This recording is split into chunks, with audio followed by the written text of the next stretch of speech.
Coming up today on This Is True Really News, a public service announcement. If you like public service announcements... You know, the only reason we do public service announcements... Why? Because we can't sell actual announcements. That's true. That's actually true. Which, by the way, public service announcement. Yes. If you people actually spend money advertising your business on, say, the Minnesota Wild... Yep. Spend some of it on the women's hockey team that actually has a chance to be a contender this year. Thank you. You're welcome. Please like, subscribe, and follow This Is True Really News. Send comments wherever you find us. And you can send any stories you'd like us to try to TITR@netradio.network. This is True Really News with Scott Combs and Tony Vercanis. All the news you're about to hear is true. Really? As far as you know. Come to think of it, remember the Wild did the promotional thing with Foligno as the moose, where he's got his stick like this and he comes up out of the water. Oh, yeah. His nickname is Moose. Yep.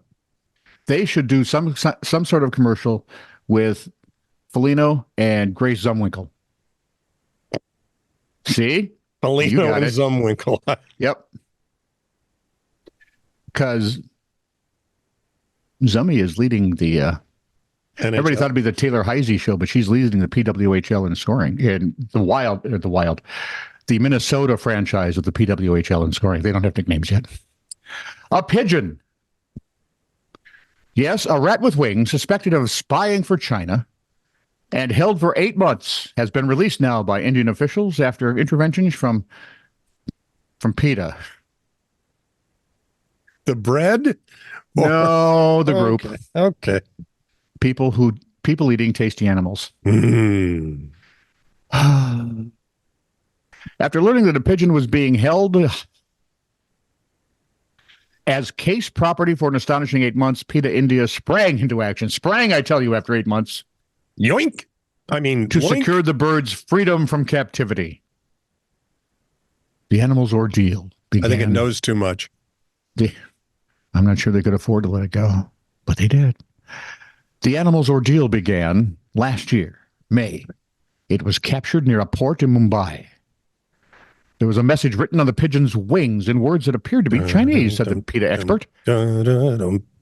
This led to the suspicion of spying and caused police to seize the bird, who was sent to Mumbai's BSD PHA for a medical examination as part of the investigation. See, in the old days, they would have just taken him out to the little pigeon gallows and been done. Treason. Yeah, exactly. And just nip the tip. To make it even better, CNN is trying to reach out to the Mumbai police for a comment. If they're smart, they won't say a word. The Mumbai police is probably looking at each other going, are they stupid? And, well, yeah. We're not saying anything. Another pigeon was reportedly taken into custody in 2016 after authorities found it with a note that threatened the prime minister. In this most recent case, PETA contacted police in Mumbai without further delay. They want to grant formal permissions for the hospital to release the pigeon, or in French, the pigeon. Earlier Indian media reports had said that the bird had been transferred to the Bombay Society for the Prevention of Cruelty to Animals, whose doctors set it free last week. To spy again. See? I don't know. Maybe it'll fly back to China and they'll do what they do with all the spies who come in from the cold. They'll just set it up with a house and won't know anyone. It probably doesn't speak Chinese, but the other Chinese pigeons will look at it and go, pfft. It'll be a lonely life, but at least he'll be alive. Today's This Is True Really News public service announcement. Valentine's Day is coming up, and a lot of people... You don't want to hear about the beluga whale? Never mind. Spying for China? Well, Russia, they thought, but... Valentine's Day is coming up, and a lot of people don't like it. Somehow it fits, doesn't it? The Chinese use the pigeon. The Russians use the beluga freaking whale.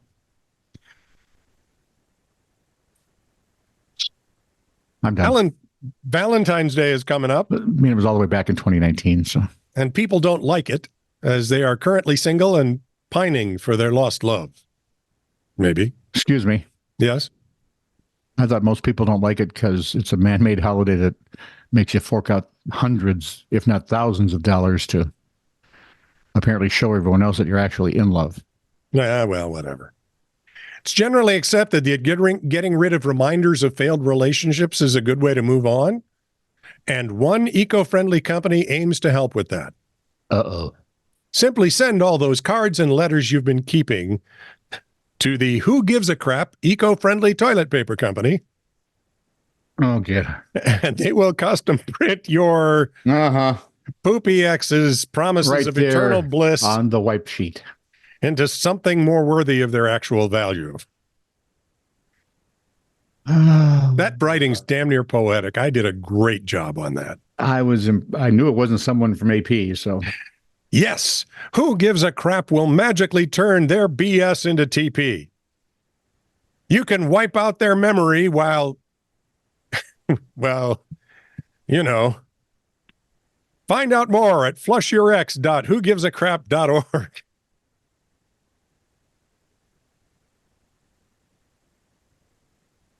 It's actually not that bad an idea. No, I think it's one of the best ones so far. One of the better. And it seems fitting for Valentine's Day.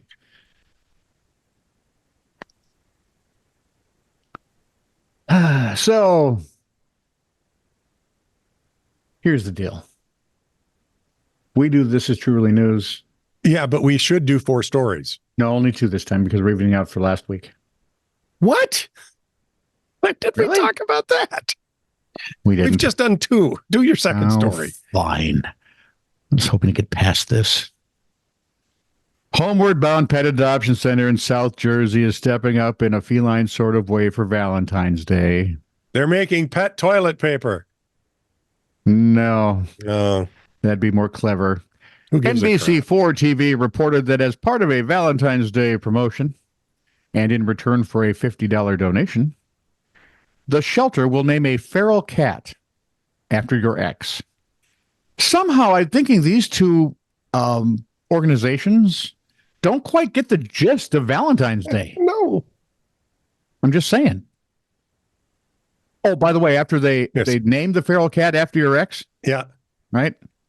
So after Gardenia gets named, they then spay or neuter it before releasing it back into the wild. I was wondering if that was the deal. Our one of our lead singers, our gal, Was spay or neutered? No, she actually helps with capturing feral cats and getting them spayed or neutered and returning them. I know. That's. Well, she's trying to cut down on the feral population. I know, but that's not exactly you could get mauled. She loves cats. Really? Yeah. She looks so normal. This from Patrick Reed. Hang on. Oh, sorry. Sporting the motto, because some things shouldn't breed, which I believe is a tattoo that Scott has. The program is aimed at reducing the feral cat population and satisfying disgruntled former lovers all at once. Yes, nice. It's February and love is in the air. Maybe they could tattoo the letters and the cards onto the parts that are being removed from the cat. Maybe they could send the feral cat to your ex. There we go. Thank you. This from Patrick Reed. Police were on patrol about 4:15 a.m. on January 28th when they came across Emmanuel Osei asleep in his Mercedes C220 in the roadway on the A1307 in Godmanchester. Did he fall asleep watching a movie on his phone? Yeah, I'm sure he did. Sure.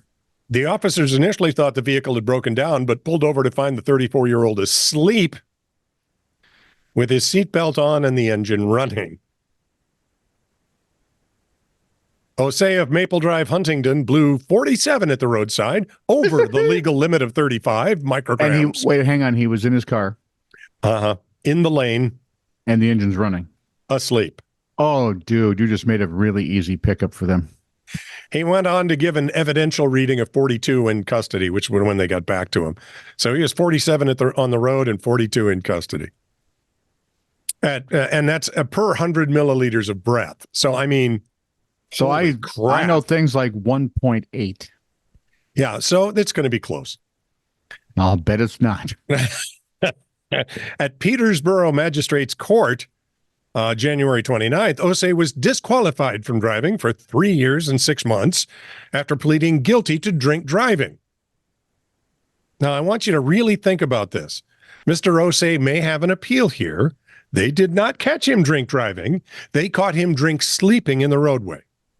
See, in the U.S., It's a very, no, that wouldn't be a problem. okay, right? If you're in the driver's seat, Now, you don't even have to have the car on or the keys in your hand. If you're in the driver's seat drunk is that and what they're passed doing? out, they can, yeah. Oh, I did not know that because I don't get drunk and drive. See, I'm not normally a big police state kind of guy. Yeah, this is a That good one. one I have no problem with Yep. because I have granddaughters now on the road, and it's like, I'd like to keep them on the road. Right. So tell them to stop the drinking.